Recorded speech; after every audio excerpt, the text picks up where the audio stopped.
Hello students, good afternoon to all of you. Students, आज हम लोग इंडियन इकोनॉमी के जो 4 सेक्टर्स हैं उस चीज़ को हम पढ़ने जा रहे हैं। तो इंडियन इकोनॉमी का जो फर्स्ट सेक्टर है स्टूडेंट्स वो है हाउस होल्ड सेक्टर। यहाँ पे चूँकि राइट नहीं इसमें है, मैं राइट कर देता हूँ। Household sector, household sector क्या होता है? It includes consumers of goods and services. Household sector में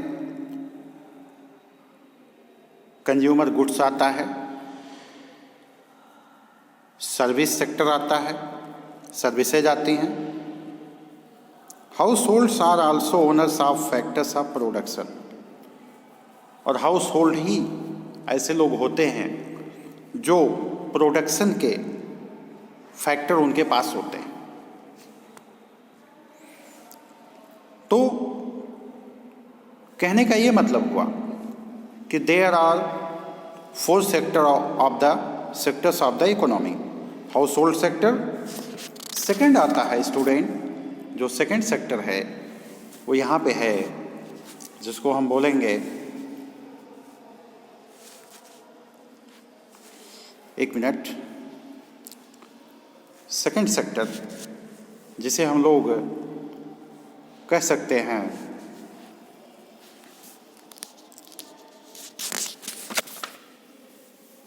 producer sector. Second sector is producer sector. तो प्रोड्यूसर सेक्टर में है, it include all the producing units. Producer sector क्या करता है? किसी भी चीज़ के प्रोड्यूस करने के लिए कोई फर्म अगर है तो गुड्स और सर्विसेज के प्रोडक्शन के लिए लैंड, लेबर और कैपिटल की उसे ज़रूरत होती है। वो कहाँ से प्राप्त करता है? इन्हीं हाउस होल्ड से ही प्राप्त करता है। तो दूसरा जो सेक्टर होता है वो प्रोड्यूसर सेक्टर कहलाता है। तीसरा होता है गवर्नमेंट सेक्टर। गवर्नमेंट सेक्टर में गवर्नमेंट क्या करती है? Government as welfare agency, government जो है, गवर्नमेंट का जो काम है वो सिविलियन का वेलफेयर करना होता है, लॉ और ऑर्डर को मेंटेन करना होता है। सपोज करिए कि कोई भी प्रोड्यूसर सेक्टर है, कोई फर्म है और वो किसी भी चीज़ का प्रोडक्शन करा रही है, तो प्रोडक्शन तो ज़रूर हो रहा है, लेकिन जिस कंट्री में हो रहा है उस कंट्री के लोग, वहाँ लॉ और ऑर्डर सही नहीं है तो उस कंट्री के लोग बहुत ही परेशान होंगे। वहाँ कोई भी फर्म वाला फर्म नहीं लगाएगा। कारण ये कि वहाँ पे लॉ ऑर्डर सही नहीं है। तो लॉ ऑर्डर भी एक अपनी व्यवस्था है जो है, जिसको गवर्नमेंट बनाए रखती है। तो ये गवर्नमेंट का वर्क होता है कि वो लॉ ऑर्डर को पब्लिक वेलफेयर के लिए अच्छा रखे। जो चौथा सेक्टर होता है उसे बोलते हैं एक्सटर्नल सेक्टर। एक्सटर्नल सेक्टर में कुछ ऐसी एक्टिविटीज़ होती हैं जो गुड्स और सर्विसेज को एक्सपोर्ट और इंपोर्ट करती हैं, डोमेस्टिक इकोनॉमी से रेस्ट ऑफ द वर्ल्ड को, यानी हमारी इकोनॉमी से फॉरेन इकोनॉमी में ले जाएंगे, फॉरेन इकोनॉमी से हमारी इकोनॉमी में ले आएंगे। तो ये आपका एक्सटर्नल सेक्टर हो गया। इस तरह से 4 सेक्टर होते हैं। ये चारों सेक्टर किस तरह से आपस में इंटरसेक्टरल है ये हम पढ़ते हैं। अगला वाला जो है हमारा टॉपिक ये है इंटरसेक्टरल फ्लोज। तो इंटरसेक्टरल जो फ्लोज है इसके बारे में हम लोग पढ़ लेते हैं। इंटरसेक्टरल फ्लोज का मतलब क्या होता है? इंटरसेक्टरल फ्लोज का मतलब है कि जो 4 सेक्टर इकोनॉमी के हैं ये एक दूसरे पे ये डिपेंड होते हैं, एक दूसरे पर ये डिपेंड होते हैं। इसमें से कोई ऐसा नहीं है जो एक दूसरे पर डिपेंड ना हो। जैसे हाउस होल्ड सेक्टर जो होता है ये प्रोड्यूसर सेक्टर पर डिपेंड होता है। कैसे भाई? इसका एग्जांपल हम लोग ले लेते हैं। जैसे मान लीजिए हमारे पास जो चीज़ें आती है, जैसे बिस्किट हो गया, टूथपेस्ट हो गया, जो भी गुड्स आता है वो कहाँ से मिलता है हमको? प्रोड्यूसर सेक्टर ही हमको देता है। अगर प्रोड्यूसर सेक्टर ना प्रोड्यूस करे तो हमको मिलेगा ही नहीं। इसी तरह से दूसरा, producer sector depend on the house hold sector. Producer sector household sector पर डिपेंड होता है, ये भी बात सही है। प्रोड्यूसर सेक्टर प्रोड्यूस किया करे, किसी भी चीज़ का प्रोडक्शन करे, लेकिन हम उसका कंज्यूम ना करें, कंजप्शन हो ही ना।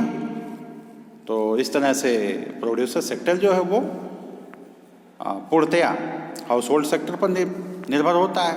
गवर्नमेंट सेक्टर ये भी जो है, अगर गवर्नमेंट जैसा कि लॉ और ऑर्डर ना मेंटेन करे, टैक्स वगैरह जो है अगर गवर्नमेंट ना लगाए तो गवर्नमेंट को प्रॉफिट कहाँ से होगा?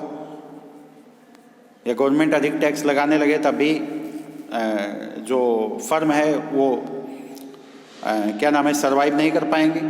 तो इस तरह से producer and house hold depend on government for administrative services beside law and order.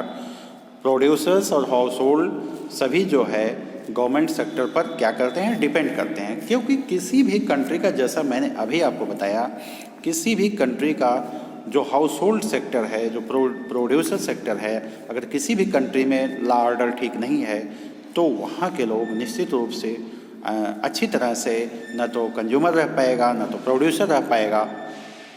तो इस तरह से ये प्रूफ हो गया कि किस तरह से सेक्टर्स, जो 4 सेक्टर्स हैं इकोनॉमी के, किस तरह से वो एक दूसरे से इंटर रिलेटेड हैं। अब अगला जो टॉपिक आता है स्टूडेंट, वो है रियल फ्लोज। रियल फ्लोज क्या होता है? Real flows refer to flow of goods and services among different sector of economy. मतलब जो सेक्टर, ये जो चारों सेक्टर आपके हैं, तो इसमें गुड्स और सर्विसेज जो हैं वो हर सेक्टर में ये जाती रहती हैं। मतलब क्या नाम है कि प्रोड्यूसर सेक्टर में जाएगी तो गवर्नमेंट सेक्टर में जाएंगी, तो क्या नाम है कि हाउस होल्ड सेक्टर में जाएंगी, है ना। ये इनका फ्लो हुआ करता है, तो इसी को बोलते हैं real flows. Real flows refer to the flow of goods and services among different sector of economy, flow of factor services from household sector to produce sector, or flow of goods services from producer sector to household sector are example of real flows। मतलब कोई भी goods और service रहेगा वो producer sector से house hold sector में जाएगा, house hold sector से प्रोड्यूसर सेक्टर में जाएगा। ठीक है, तो स्टूडेंट इस तरह से ये रियल फ्लोज आपका हो गया, और मैं आगे आपको नेक्स्ट वाली वीडियो में आपको बताऊंगा जो है।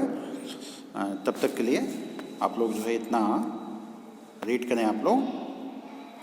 Thank you very much.